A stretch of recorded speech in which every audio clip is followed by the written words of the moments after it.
Under root G M ए upon R, ठीक। And total energy of the system is E equal to कितना होता है 1/2 M V square minus के G capital M small M upon R, ये होता है potential energy. Velocity की value रखो जो अभी हमने निकाली है, वेलोसिटी की वैल्यू रखो। अगर कोई सिस्टम इलिप्टिकल है तो उसके लिए पोटेंशियल एनर्जी ये रखेंगे हम, 2a रखेंगे हम, सोचो। और यहाँ पे जी एम और आर रखेंगे, 2a रखेंगे, बताओ।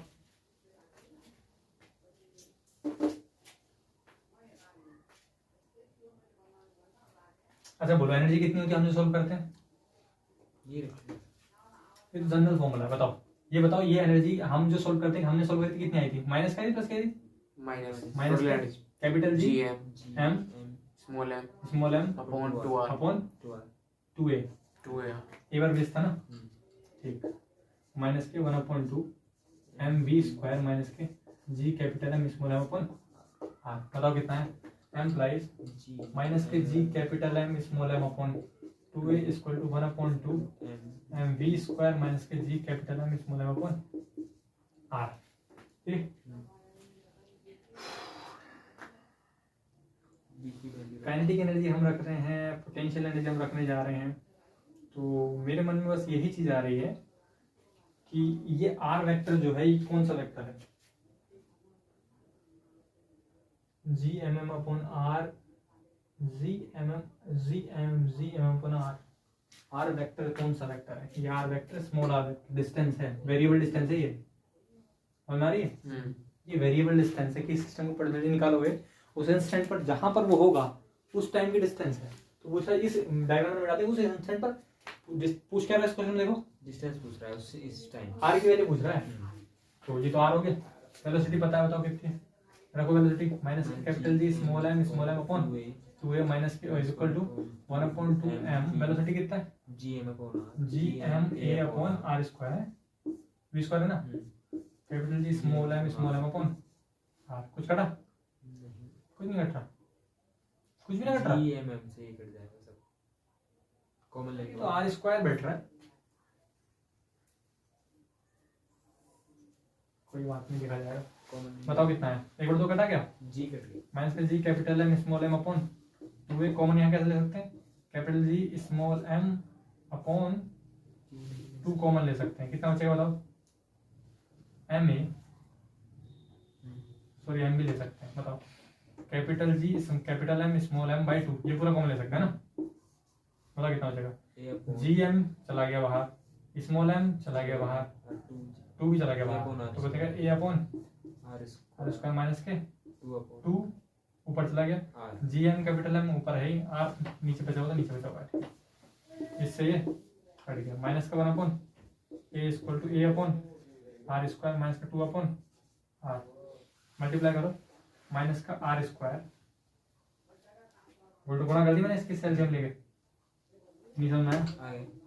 माइनस का 1 अपॉन a इसको एलसीएम कितना लिया? आर स्क्वायर, मल्टीप्लाई करो कितना है? ए आर, यहाँ मल्टीप्लाई कितना है? 2r, सही तो है भाई, करो ऊपर a के साथ a सिंगल रहेगा ना, ये ओए sorry, a minus 2r multiply करो तो इसमें कितना है? माइनस के आर स्क्वायर बराबर स्क्वायर माइनस का 2a आर, क्वाड्रेटिक क्वेश्चन में इसको ले आओ, 0 equal to a square minus का 2a आर प्लस का आर प्लस का आर स्क्वायर, मुझे लगे प्लस का हो गया, एम्प्लाइज कितना है? आर स्क्वायर माइनस का 2a R plus are minus का 0, आर माइनस का उसका रखे। अच्छा जी, आर इक्वल टू a आ जाएगा, बताओ कितना है? एम्प्लाइज ये आर माइनस का उसका पक्का, आर माइनस का उसका equal to 0, implies R minus a equal to 0, implies R equal to a, match करियो, सही है, सही है। इसका मतलब क्या हुआ? 2 चीजें दे रखी थी और जो हमें पता है, और 2 चीजें हमें जनरल जो हमने सॉल्व करा है वो फॉर्मूला हमें पता होनी चाहिए। तो कल कुल लगे इसमें इंपॉर्टेंस देखिए कि जो हमें पढ़ाया है वो फॉर्मूले यूज हो सकते हैं कहीं, ठीक है। किस तरीके से यूज हो रहे हैं तुम दिख रहे हो किस तरीके से यूज हो रहे हैं ये भी दिख रहे हो। चलते हैं आगे की ओर।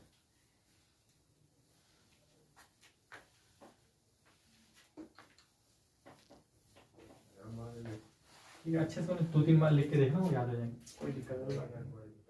ठीक है, अब बात करते हैं इफेक्टिव पोटेंशियल के बारे में। ठीक है, इफेक्टिव पोटेंशियल में 2D प्रॉब्लम को 1D प्रॉब्लम में रिड्यूस करने का तरीका बताया। ठीक है, अब होगा क्या कि कोई प्रॉब्लम जो इस लेवल पर चल रही है, तो देखो इस लेवल पर चल रही है, उसमें कई चीज सोचनी पड़ रही है कि वहाँ पोटेंशियल कितना होगा, 2R कितना है, 1E कितना है, ये तब सोचनी पड़ रही है जहाँ उसे 2D में लेके चल रहे हैं। अगर पूरी प्रॉब्लम को 2D से 1D में रिड्यूस कर दें तो क्वेश्चन हल्का हो जाएगा, समझ में। तो हम 2D प्रॉब्लम को 1D में रिड्यूस करेंगे, समझ में आ रहा है सिंह? 2D प्रॉब्लम को 1D में रिड्यूस करेंगे। हैशटैग रिड्यूसिंग ऑफ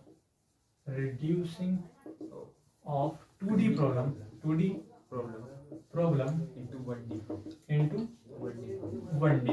ये एक इलिप्टिकल ऑर्बिट है और यहाँ पर सन है और यहाँ पर अर्थ है। ठीक, तो ये सन है, ये अर्थ है और ये ऐसे रोटेट कर रहा है।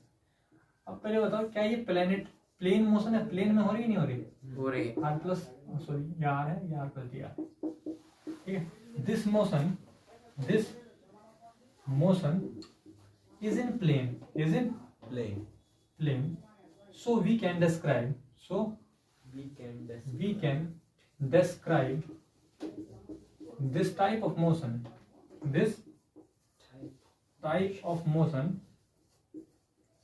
by the help of plane polar coordinate।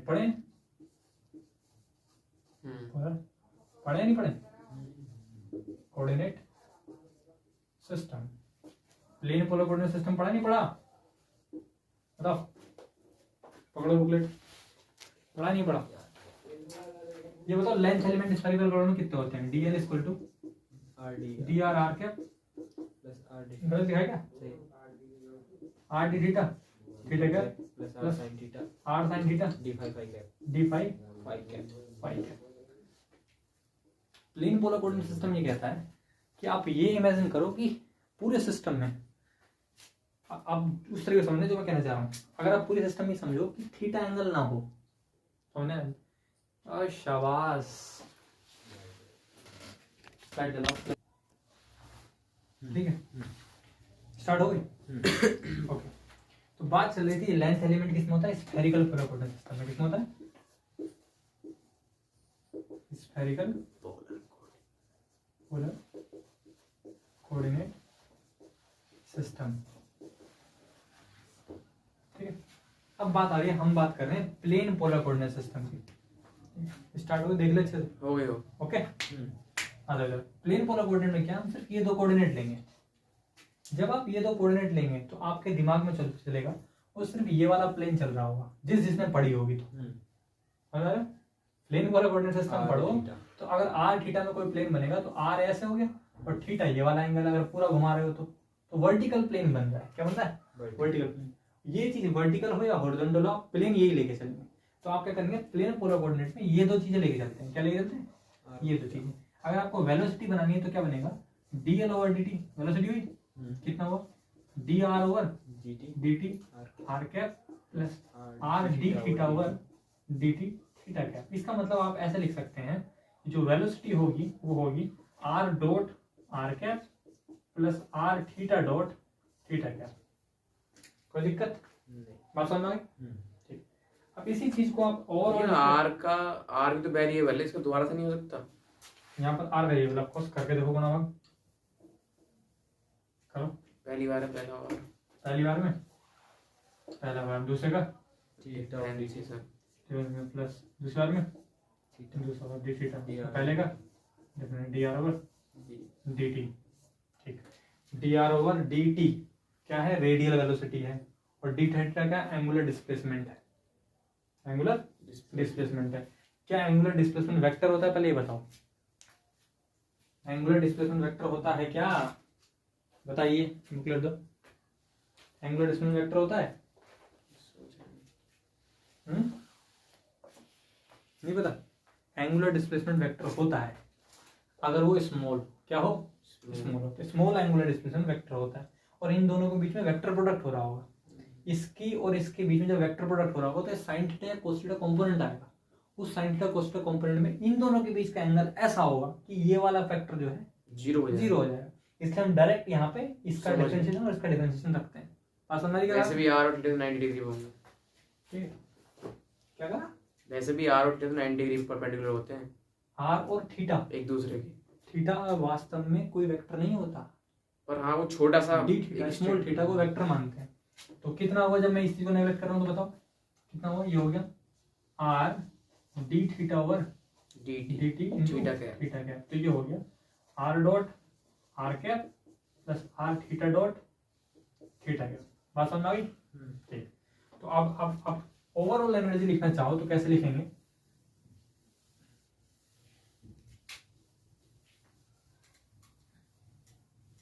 बताओ कैसे लिखेंगे, याद रहेगा?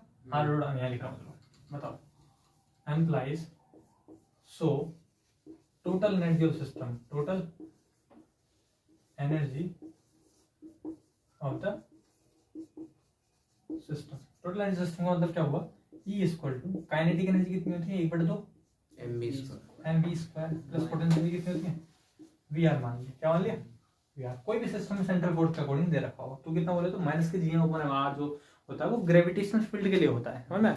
ग्रेविटेशनल जो है वो सेंट्रल फोर्स का एक एग्जांपल है, ना कि खुद में ये है कि सेंट्रल फोर्स वहीं खत्म हो जाता है, ऐसा नहीं है।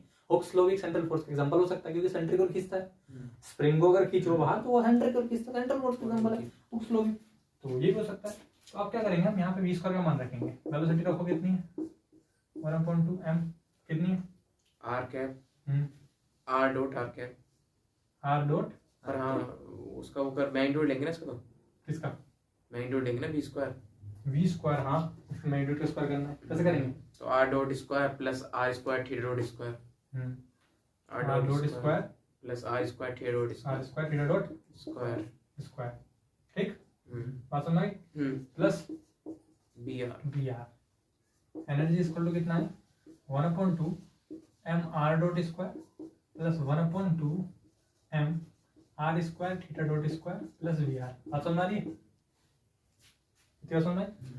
अच्छा जी, यहाँ बताओ थीटा डॉट क्या होता है, एंगुलर वेलोसिटी क्या होती है, angular velocity, angular velocity. Angular momentum कितना होता है L equal to M V R, यही तो होता है, अब यही तो होता है, ठीक है। v की वैल्यू रखो r omega equal to M v equal to r omega. बात समझ आ रही है नहीं आ रही? अरे v की वैल्यू क्या रख दी मैंने, आर ओमेगा, v की वैल्यू रख दी r ओमेगा, तो बताओ कितना हुआ L equal to M R square, कितना हुआ M R square into omega, ये L इक्वल टू हो गया M R square into theta dot. बात समझ आई? थीटा डॉट का मान रखो कितना है, ये हो गया L upon M R square equal to theta dot. Theta dot का मान यहाँ रखो, कितना हो गया E equal to 1/2 M R dot square plus 1/2 M R square, theta dot का मान कितना हो गया L upon M R square का whole square plus V R. E equal to 1/2 M R dot square plus 1/2 पूरा cut गया क्या, ना क्या उल्टा, m एक पावर कट गई, पूरी सिंगल पावर कट गया, कितना बचा L स्क्वायर अपॉन नीचे बचा R square M R square plus V R. इतनी बात समझ आई? समझ में आई नहीं आई? आ गई? आ गई?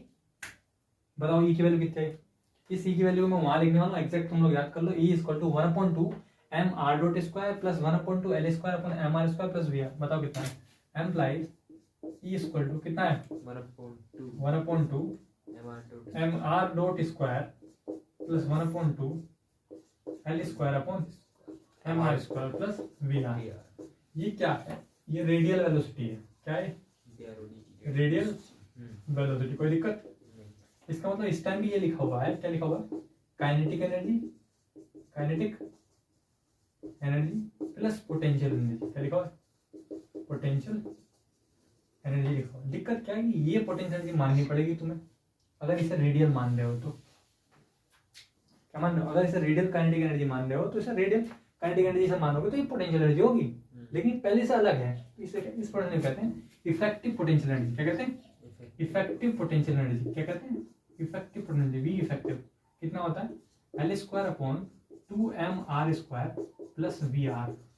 जो भी आपके पास रेडियल फंक्शन दिया होगा उस रेडियल फंक्शन में आप हमेशा ये जोड़ेंगे, जो भी आपके पास रेडियल फंक्शन दिया होता है, पोटेंशियल में दिया होता है, रेडियल में दिया होता है, हम जो लिखते हैं वो पोटेंशियल अलग, ग्रेविटेशनल पोटेंशियल जो दिया होगा वो रेडियल पोटेंशियल दिया होगा। तो आप क्या करेंगे? आप इफेक्टिव पोटेंशियल एनर्जी निकालेंगे। इफेक्टिव पोटेंशियल एनर्जी निकालेंगे तो उसमें आपको ये जोड़ना पड़ेगा और ये पूरे सिस्टम जो है ये पूरा एनालिसिस 2D से 1D में ट्रांसफॉर्म हो जाएगा। बात समझ में? 2D से जब 1D में ट्रांसफॉर्म होगा तो आपको क्या क्या चीज देखने को मिलेगी? परिवर्तन क्या देखने को मिलेगा? परिवर्तन ये देखने को मिलेगा, परिवर्तन ये देखने को मिलेगा आपको कि यहाँ जो 2D प्रॉब्लम था, 2D प्रॉब्लम में वी आर की वैल्यू कितनी? वी आर की वैल्यू थी कितनी? मान लो माइनस का के इंटू फंक्शन ऑफ आर, मान लो ये भी फंक्शन ऑफ आर ही होगा, ठीक है। हमें यहाँ जो चीज इलिप्स में चक्कर लगा रही होगी, यहाँ जो चीज इलिप्स में चक्कर लगा रही होगी, जो चीज इलिप्स में चक्कर लगा रही होगी वो यहाँ पे स्ट्रेट ऐसे मूव कर रही होगी। यहाँ जो इलिप्स में चक्कर लगा रही होगी ऐसे, सन है ये, सन, अर्थ ऐसे मूव कर रहा है, दिख रहा है? चल रहा है ना ऐसे?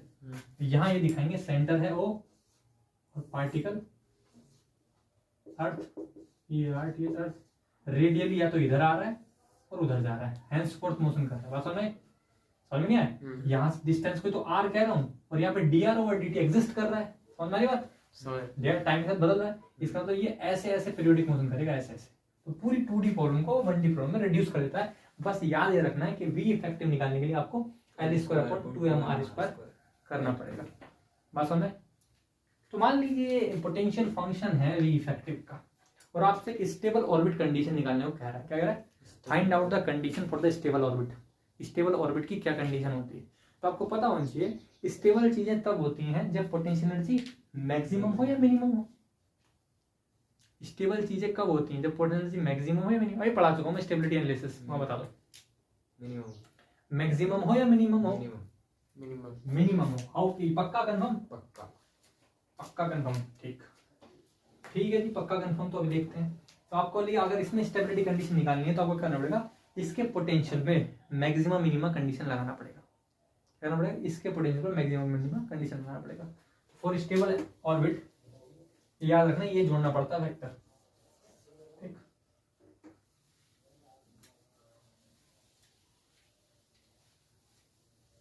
थोड़ा चार्जर लेके एग्जांपल दे देता हूँ, अगर तुम भूल चुके हो। इस चार्जर को मैंने ये कहा कि चार्जर जी आपको यहाँ पर एक कील है, क्या है? यहाँ पर एक कील है। मैंने चार्जर से कहा कि तुम्हें मैंने ऐसे टांग दिया, ठीक, तो ये नीचे ही गिर जाएगा। अगर मैं इस चार्जर को मैंने आपको यहाँ टांग दिया तो ये नीचे गिर जाएगा। तो मैं इससे पूछूंगा कि आप क्यों गिर रहे हैं नीचे, तो ये उत्तर देगा कि गुरुदेव जब आप मुझे यहाँ रखते हो तो मेरी हाइट इतनी है h, और अगर मैं यहाँ आ जाऊं गिर के तो मेरी हाइट इतनी बचेगी h। इस h के हिसाब से मेरा mgh का मान, u का मान काफी ज्यादा आएगा और इस mgh के हिसाब से मेरा u का मान काफी कम आएगा इसके कंपेयर में।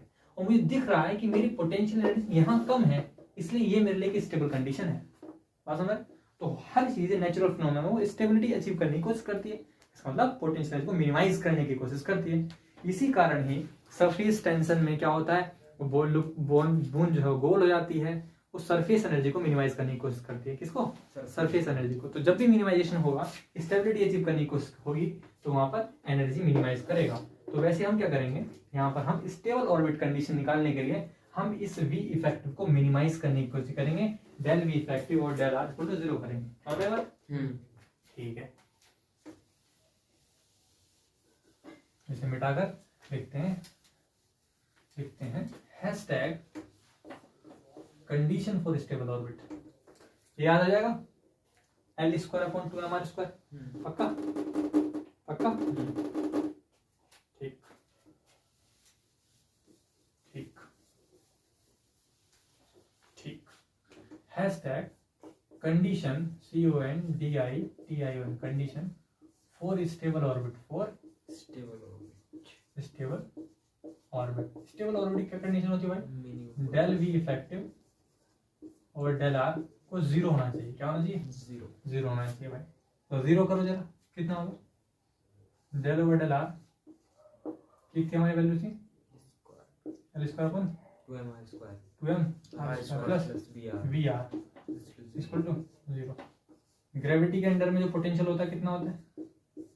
gmm upon r यहाँ पे minus माइनस की जो फंक्शन है जो के अपॉन आर, सिंगल आर होता है ना, सिंगल आर ही तो होता है। बताओ टू भाई। भी तो आता है नीचे, कैसे? टू भी तो आता है नीचे। नहीं, पोटेंशियल एनर्जी में आता है। पोटेंशियल है, हाँ सही। ये पोटेंशियल है। अभी चलो बताता हूँ मैं। ये एनालिसिस किधर है जो मैं पढ़ा रहा हूँ।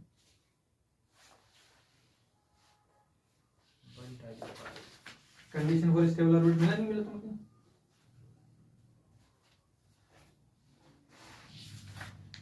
ये है condition for stable orbit. General force ले रखा है पेज नंबर 140 पे आ जाओ।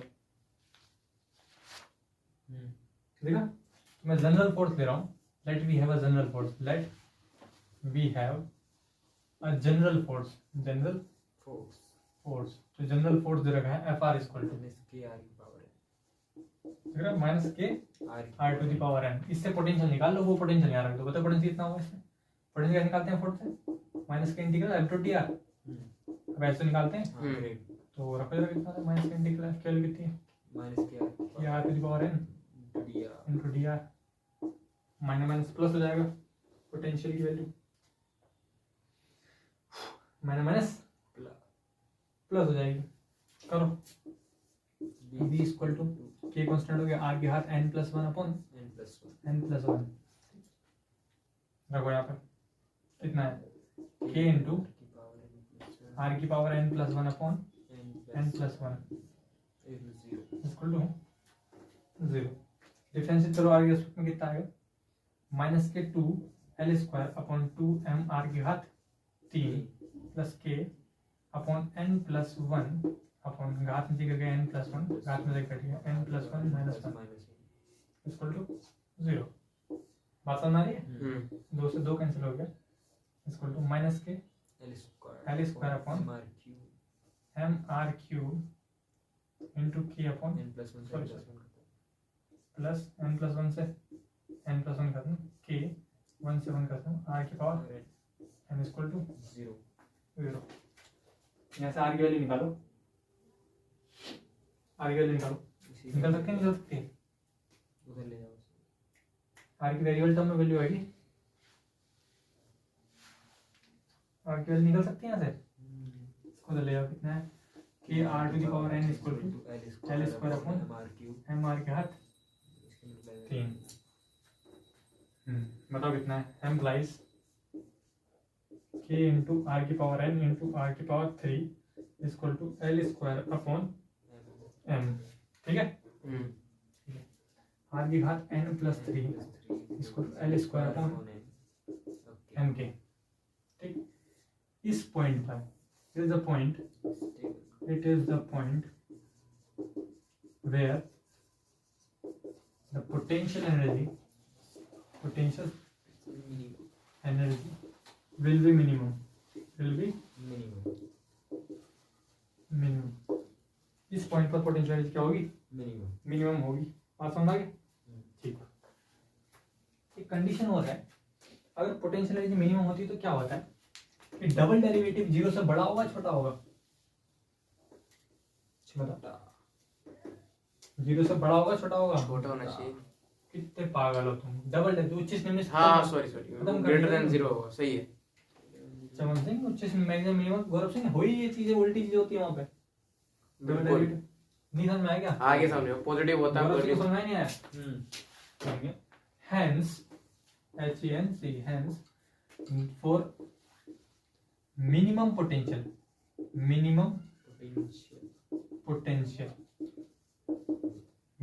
क्या करेंगे कि हमें मिनिमम डेल टू और डेल बी को हम क्या करना पड़ेगा? Implies for minimum potential, potential energy कितना हुआ था मिनिमम पोटेंशियल कितना हुआ del two V effective del r upon del r two equal to sorry greater than 0 बात समझ में आई इतना। ठीक, अब डबल डेरिवेटिव निकालना है तो इसके पहले सिंगल डेरिवेटिव पता होना चाहिए तो वो हमने मिटा दिया। सिंगल डेरिवेटिव कितना था डेल ओवर डेल आर बता सकते हो देख के अपने बुकलेट में। सिंगल डेरिवेटिव सही से बताना पर गलत नहीं होगा।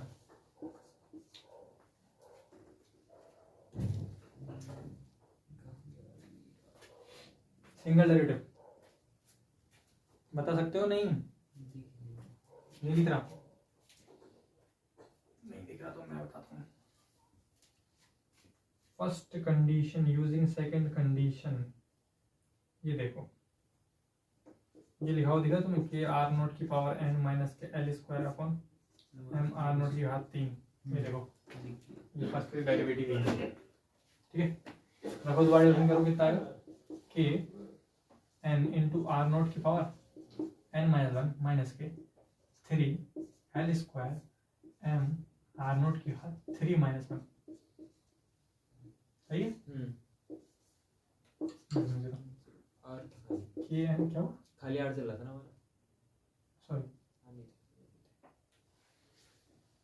के आर की घात एन माइनस 1 कितना है minus k 3 l square upon M R की घात -3 + 1 सॉरी 4 आ गया 4 आ गया ऐसे ले ऐसे ले लो पहले एम आर की घात 4 के इंटू एन इंटू आर की घात जोड़ो इसमें कितना है N minus 1 + 4 minus k 3 l square सही है के एन इंटू आर की घात N minus 3 minus k 3 l square ठीक है।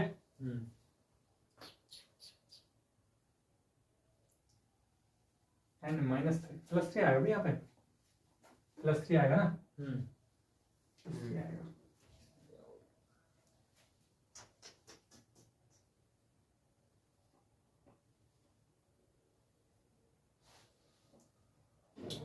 सही है ये एक्स्ट्रा का ये हमने सॉल्व करा है वो क्या चीज है वो पॉइंट है जिस पर मिनिमम होगा तो हम मिनिमम पोटेंशियल निकालना चाहते हैं तो हम वो चीज हम इसमें यूज करेंगे। ठीक है so minimum potential energy minimum potential energy minimum potential energy कितनी होगी आर की पावर n + 1 3 = m के है तो मैं एल स्क्वायर का मान रख रहा हूँ m के r की पावर n + 3 ठीक है लगभग कितना है k into n into are की power n + 3 minus k 3 l square मान कितना था आर की power n + 3 m k into are की पावर n + 3 पक्का ये था देखो कौन क्या है m k होगा पक्का हाँ n के था क्या n के था अबे n के था m के था m के था सिचुएशन तो m के n के की डिमांड कर रही है। लेट मी चेक डिफरेंशिएशन गलती में चल रही है बाहर में तो हमने n लिया था n ही था क्योंकि वो ओमेगा से आया था अभी देखते हैं 3 हो गया n + 3 greater than 0 using equation third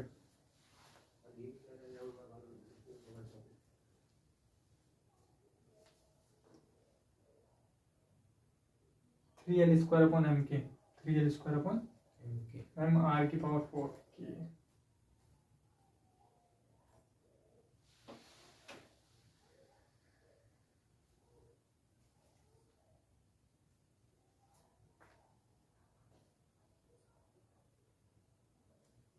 हमने यहाँ एलसीएम ले लिया बिल्कुल सही करा है। ये सिचुएशन आएगा एल स्क्वायर का मान हमने रख दिया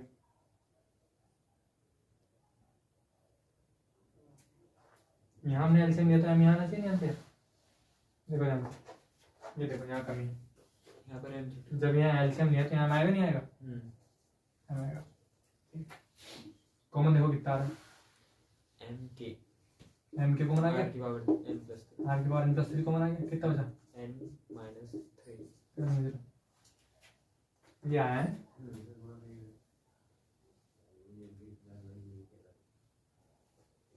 n माइनस 3 ग्रेटर देन 0 सही है।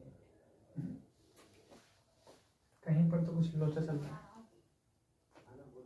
इसका डिफरेंशिएशन मैंने करा है यार, तुम इतना भी ध्यान नहीं दे रहे गौरव, क्या चल रहा है यार ये r की घात 3 है, डिफरेंशिएशन करो तो ये माइनस आएगा प्लस आएगा, प्लस आएगा। यहाँ तो प्लस आएगा यार, हाँ तो ये प्लस आएगा। तुम्हारा ध्यान इधर ना है क्या, प्लस आएगा। इस चीज का ध्यान तो तुम्हें भी रखना चाहिए था। जनरल डिफरेंशिएशन में गलती है ये, क्या ध्यान तुम्हारा पता नहीं। माइनस में प्लस हो गया, चलो सॉरी यहीं पे प्लस आएगा ना, सही चल रहा है अब तो, प्लस आएगा, प्लस आएगा। कितना है implies n plus 3 is greater than 0, कितना है बताओ उधर, 10 तक आ गया।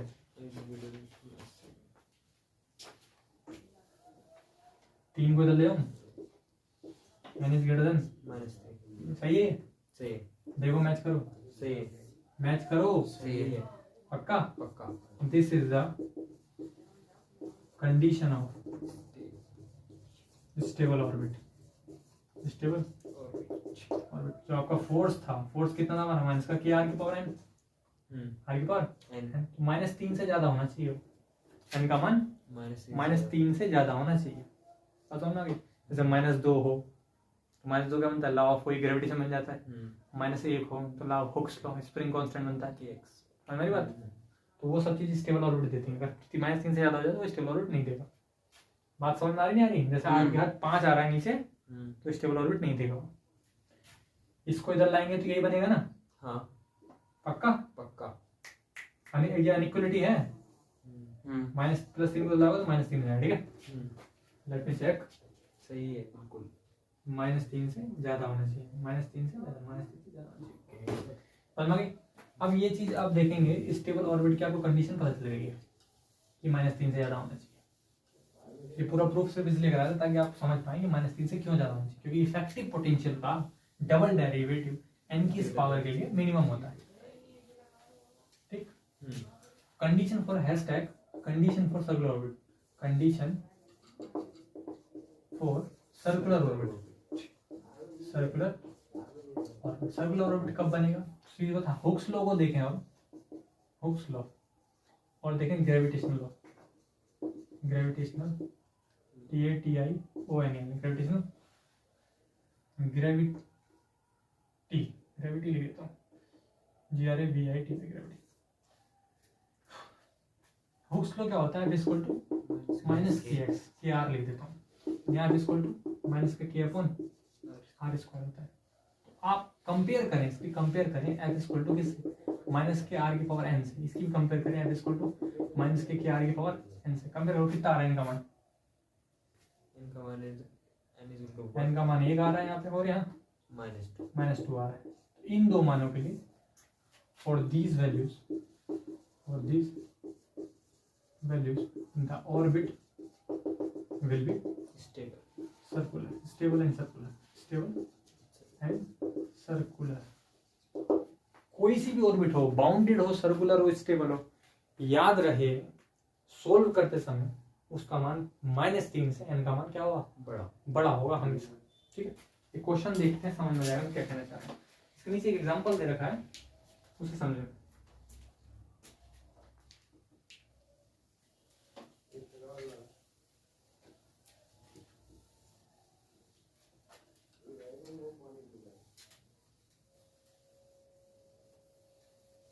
देखो एग्जांपल क्या है, पेज नंबर 144, पेज नंबर क्या है 144, एग्जांपल लिखा हुआ है,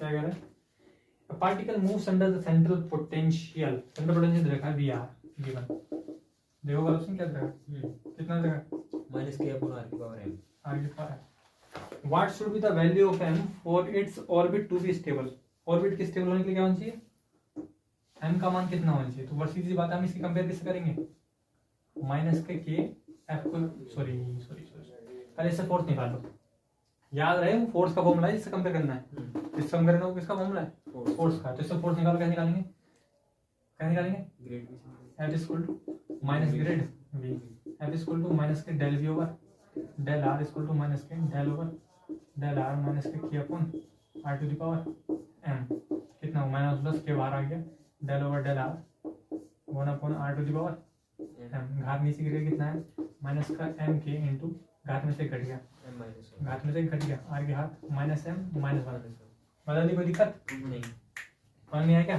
सही आ गया। आ गया। तो ये m को हम ऊपर ले गए तो माइनस का m हो गया, माइनस का m को नीचे गिराया, यहाँ आ गया ये रहा माइनस m, घात में से घट के माइनस m माइनस 1। इसकी कंपेयर करनी है किससे, f इक्वल टू माइनस के r to the power n से। तो सीधी दिख रही ये है m plus n equal to आ गया माइनस m माइनस 1, और हमें पता है we know that for stable orbit, condition for stable orbit, condition for stable For- orbit, stable orbit, orbit, CONDITIM condition, CONDITIM condition कितनी होती है, n equal to greater minus n का मान कितना है minus minus m minus 1 greater minus minus का काट दूं, m plus 1 m plus 1 less than 3,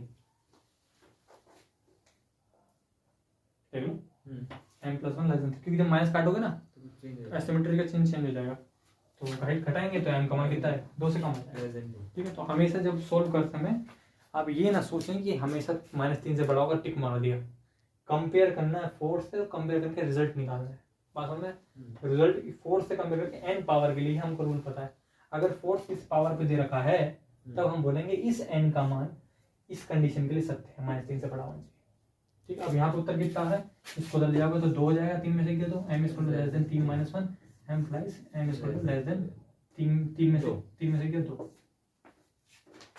ये क्वेश्चन था, समझ। इसके नीचे भी क्वेश्चन दे रखा है, इसके नीचे भी एक क्वेश्चन दे रखा है,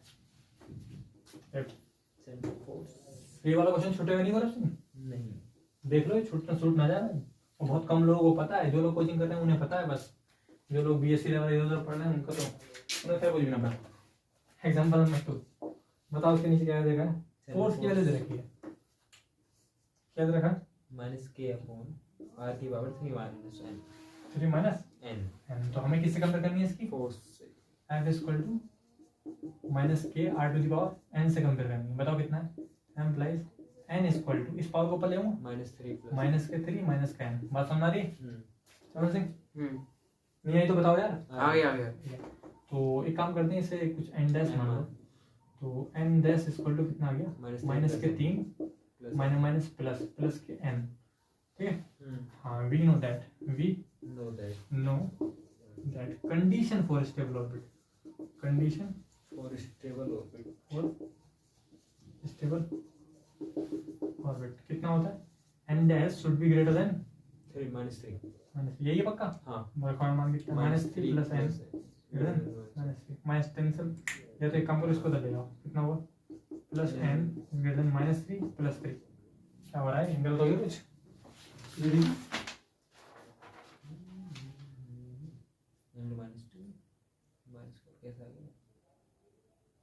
orbit is closed if m equal to -2 और -1, क्वेश्चन क्या है, क्वेश्चन पढ़ लो यार पहले, क्वेश्चन में पढ़ लो, ध्यान करना जरूरत है, particle is moving under central force हाँ for what value of n orbit of particle can be closed, किस वैल्यू के लिए वो क्लोज हो, ये पूछा है, ना कि ये पूछा है कि कंडीशन नहीं पूछी है, स्टेबल ऑर्बिट नहीं पूछी, किस ऑर्बिट के लिए क्लोज होगा ये पूछा है, ठीक है।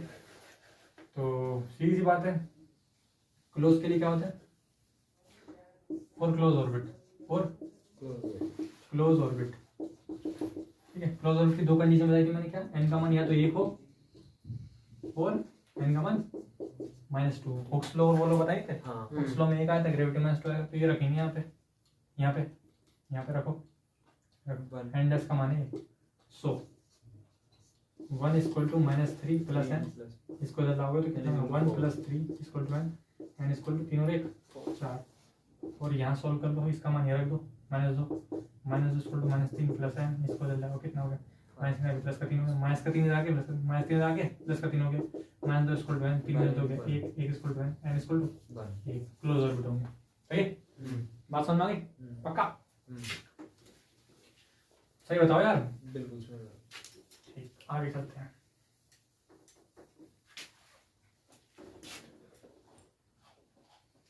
एक वायरल थ्योरम दिए पढ़ लेते हैं। Hashtag viral, VIRIAL, viral THEOREM theorem. Viral theorem. Viral theorem, viral theorem में क्या है कि आपके पास फोर्स फंक्शन के रूप में लिखा होगा। देखो वायरल थोड़ा अच्छे से लिख देता हूँ, VIRIAL। मैच कर लो, स्पेलिंग सही है गलत है? सही है। VIRIAL, VIRIAL सही तो है? बताओ। VIRIAL, virial theorem. According to this theorem, according to this theorem, बहुत ही ज्यादा इंपॉर्टेंट है ये थ्योरम। जस्ट में इसमें कम से कम 9 बार क्वेश्चन आ चुका है। 2 बार क्वेश्चन बहुत सिंपल सा क्वेश्चन आता है। अभी लास्ट टाइम आया था तो दीपक का बता रहा था कि ऐसे क्वेश्चन आया था। अब वायरल सुनना बड़ी छूटेगी, और लास्ट टाइम मैं पढ़ाता भी नहीं था, पढ़ा नहीं थी मैं virial theorem. According to this theorem, if law of force is given, law of force is given, then we can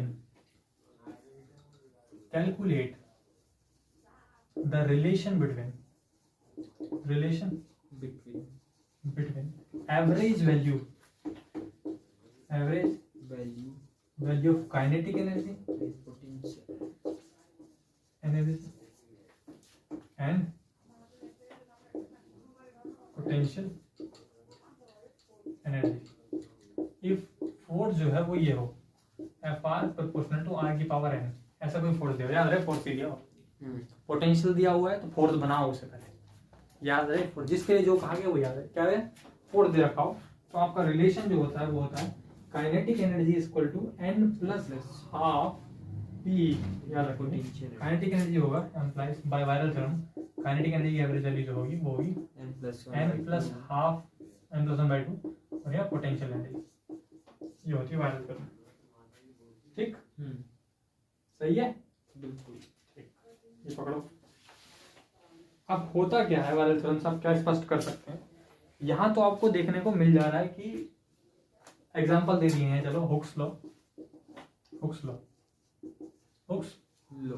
में क्या होता है, F = माइनस क्या होता है, कितनी पावर है, एक पावर है, यहाँ रख देंगे कितना आएगा, काइनेटिक एनर्जी और पोटेंशियल एनर्जी कितना, एक और एक 2/2 P, और इससे कट के कितना आ गया, बराबर होते हैं।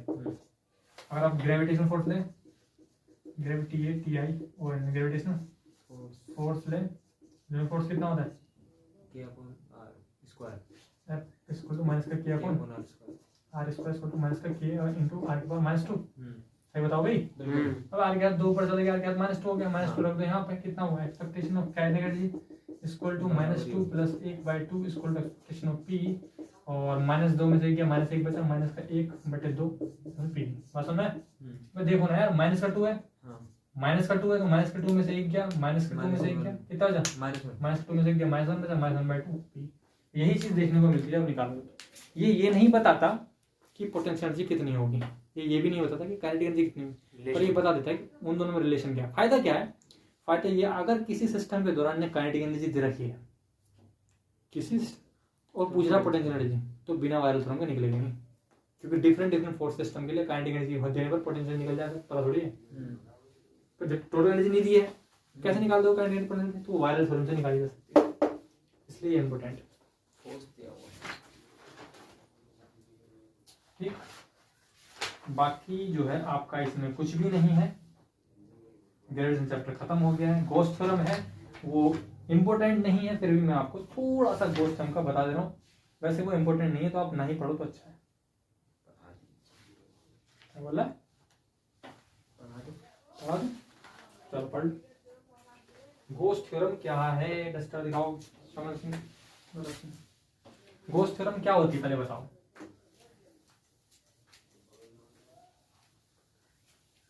गॉस थ्योरम क्या होती है, चमन सिंह, गौरव सिंह बताओ, Gaurav Singh. Total electric field. हाँ भाई वाह, शाबाश शाबाश बेटा शाबाश। शाबाश, ये पकड़ो, सॉरी फ्लक्स। शाबाश। बताओ hashtag Gauss theorem, GAUSS, Gauss's theorem, theorem in gravitation, in gravitation. बताओ, हमें पता होना चाहिए गॉस थ्योरम वहां क्या होती है। बताओ, जो पेपर कितना था बता। हाँ, इंटीग्रल E डॉट ds। बता यार गौरव।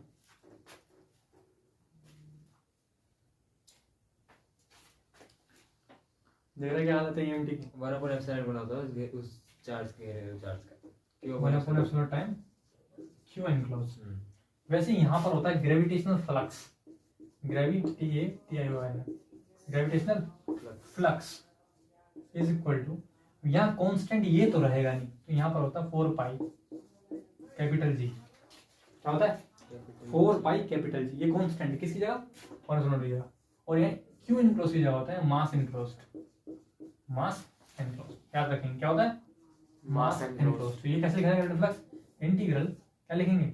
E डॉट ds लिखेंगे एग्जैक्टली इसे, लेकिन यहाँ पर क्या है, इलेक्ट्रिक फील्ड नहीं है, वो ग्रेविटेशनल फील्ड है। लिख रहा हूँ मैं सिर्फ याद रखने के लिए, E डॉट ds माइनस के 4 pi capital G M E enclosed. ये होता है आपका गॉस थ्योरम। इस गॉस थ्योरम की हेल्प से वैसी वैसी चीजें निकाली जा सकती हैं जैसी जैसी चीजें तुम इलेक्ट्रिक फील्ड में लेके चलते हो। जैसे कि इसके थ्योरम से आप निकालते हो किसी गोले के कारण इलेक्ट्रिक फील्ड किसी पॉइंट पर, गोले के अंदर इलेक्ट्रिक फील्ड किसी पॉइंट पर, किसी रिंग के कारण फील्ड, किसी किसी किसी वायर के कारण फील्ड, तो वो सब चीज आप निकाल सकते हो। तो सब चीज आप निकाल सकते हो। मतलब अगर मान लीजिए आपका कोई डोनट शेप का कोई ग्रह हो, क्या हो? डोनट शेप का ग्रह। Donut in the sense, donut समझते हो? हाँ, क्रैक्स होता है, क्रैक्स जो होता है, खाओ क्रैक्स, उसको डोनट कहते हैं। इस शेप में है तो यहाँ पर मास होगा। तो कोई ऐसा प्लेनेट है जहां पर जो इस शेप में है, क्यों पॉसिबल नहीं? पॉसिबल है भाई। ये अलग बात है, हमारी पृथ्वी गोल है, देखो ये पॉसिबल है। ब्रह्मांड के किसी कोने पर यह माना गया है कि जहां पर दो ग्रहों के बीच में, दो एस्ट्रॉइड के बीच में, जो बहुत बड़े एस्ट्रॉइड है, उनके बीच में जब टक्कर हुई होगी, टक्कर के कारण उनका बीच का द्रव्यमान विस्थापित होकर कोनों में आ गया होगा और गुरुत्वाकर्षण शक्ति की वजह से चक्कर लगाना शुरू कर देगा। तो वहां पर डोनट शेप के ग्रह की पॉसिबिलिटी है, फिर जीवन की उत्पत्ति हो जाए अलग बात है। तो ऐसे सिस्टम के कारण जब फील्ड निकालना पड़ेगा तो आप गॉस थ्योरम का यूज कर सकते हो, है ना? स्फीयर में तो वो काम करेगा। फॉर्मूला क्या होता है? Integral E dot ds equal to minus के 4 pi G। 4 pi G constant है यहाँ पर, माइनस अट्रैक्टिव नेचर को शो कर रहा है। किस हो रहा है? अट्रैक्टिव नेचर को, और M एनक्लोज्ड मास ले जाएगा। इसका एक एप्लीकेशन मैं आपको बता दे रहा हूँ, पीछे पलटो, पेज नंबर 144 पर एग्जांपल पढ़ो, दो समझ सिंह याद रहेगा तो? हाँ याद लो। ठीक है, कुछ लो, याद रहेगा तो अच्छी बात है, अच्छी बात है। फिर तो गौरव सिंह, तो बताओ भाई क्या है? पेज नंबर 144, पेज नंबर क्या है? 144 144, और एग्जांपल है आपका, पढ़ोगे समझ Singh. thick cell of inner and outer radius अच्छा जी, R1 and R2 given has uniform mass density. inner and outer radius, inner and outer radius, outer radius R, inner and outer radius R कितने? R1 and R2 R2। ठीक, आगे um, mass density भी दी हुई है। Mass density कितनी दी है? दी नहीं है, रो, अच्छा रो है आगे, हाँ रो है। वो P लगा है। कैलकुलेट ग्रेविटेशनल फील्ड एंड क्या है, पढ़ो भी, and plot it versus the radius distance. Radius curve खींचना है। सबसे पहले बात, दो रेडियस दे रखी हैं, ये देखो, ये देखो, दो रेडियस दे रखी है। इसका मतलब क्या है? दो रेडियस दे रखी है, इसका मतलब क्या है? इसका मतलब ये है, इसका मतलब ये जो सिस्टम है वो होलो है। क्या है? होलो। तो ये स्फीयर लिया और ये मैंने ऐसा होलो स्फीयर कर दिया। अंदर की रेडियस क्या माना है इनने? R1 माना है, और बाहर की रेडियस को R2 माना है। तो ये बताना ना पड़े कि मास यही है, ठीक है, कोई दिक्कत नहीं हुई, मास यही है। कुछ है थोड़ी, बस आप जो पूछा पूछो। क्या पूछा? फील्ड पूछा? क्या पूछा? Calculate gravitational field and plot, gravitational field का प्लॉट करना। देखो देखो तो मैं 3 पॉइंट ले रहा हूँ, सेम वैसे सब कुछ वैसे ही, समझ रहे हो?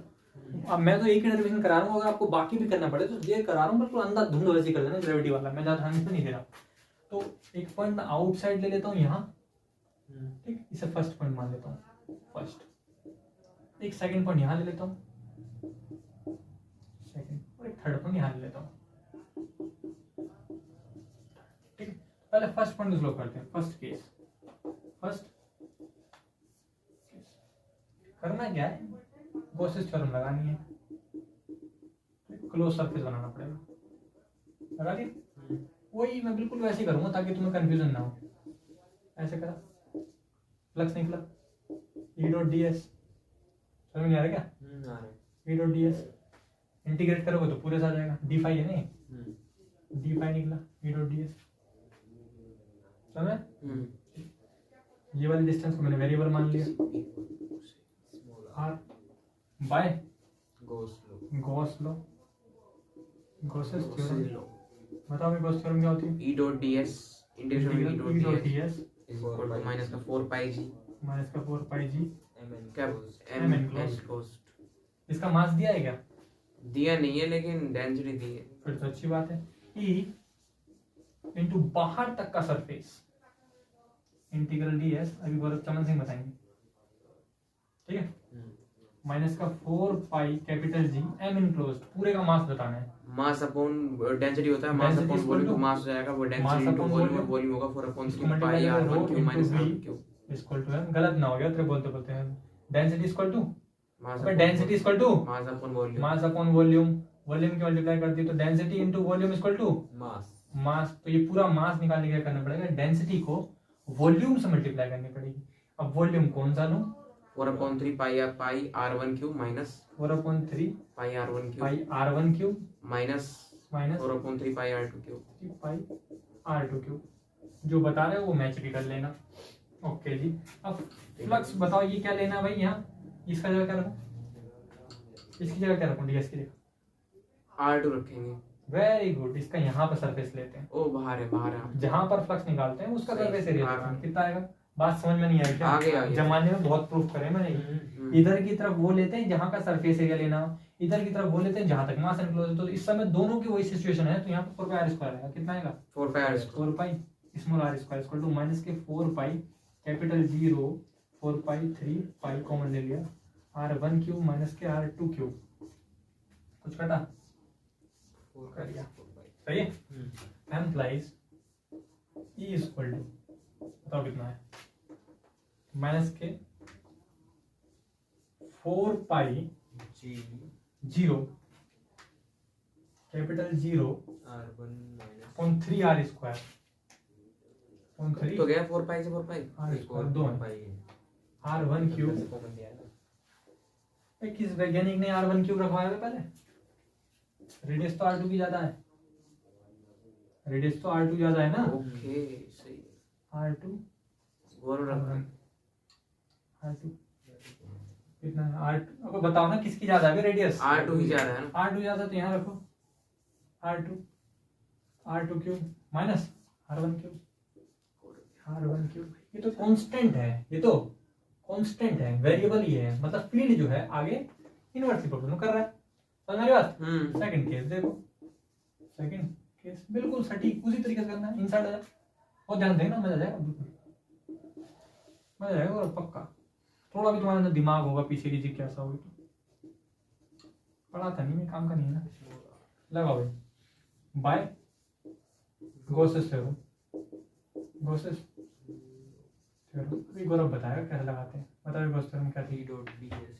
Integral Gauss's theorem, Gauss's theorem बा हो जाए ठीक। Gauss's theorem integral E dot equal to 4 pi capital G M enclosed। E dot ds में ds यहाँ तक का लेना है, बात समझ लो। तो ये तो हमेशा यही होगा क्या, 4 पाई r स्क्वायर, क्या हुआ माइनस का 4 पाई G M enclosed में वही रो इनटू ये रो इनटू बड़ा वाला वॉल्यूम यहाँ तक का बड़ा है r cube 4/3 r cube small r cube minus minus अंदर वाला वन की पाई R1 क्यूब। समझ में? बिल्कुल सही भैया। R1 क्यूब सोल्व करेंगे एम्प्लाइज ई की वैल्यू कितनी आएगी? सेम वही आएगी, माइनस का 4 pi capital 0/3 r square into r cube minus small R1 cube capital R1 cube. समझ में? थर्ड केस थर्ड केस में अंदर है पॉइंट और यहाँ लेना है क्वेश्चन सरफेस। यहाँ तो मास है ही नहीं तो जीरो। बताओ by Gauss theorem, by Gauss theorem. Gauss's theorem क्या होता है? Integral ds E dot ds volume 4 pi g और pi G mass enclosed mass आई एम इनक्लोज्ड कितना है? Zero zero. Integral E dot ds implies E equal to 0 zero. Newton का कलम नहीं कह सकते। बात समझ में? इसका मतलब अगर हम फील्ड का डेरिवेशन करने बैठे ऐसे ही होगा। डस्टर दो जरा, हम जरा फील्ड डेरिवेशन मतलब उसका ग्राफ खींचने में कह रहा हूँ। ग्राफ खींचने बैठे तो ग्राफ कैसा होगा? बिल्कुल सेम वैसे ही होगा जैसे इलेक्ट्रिक। गलत बात, पूरी तरह हाँ अलग होगा।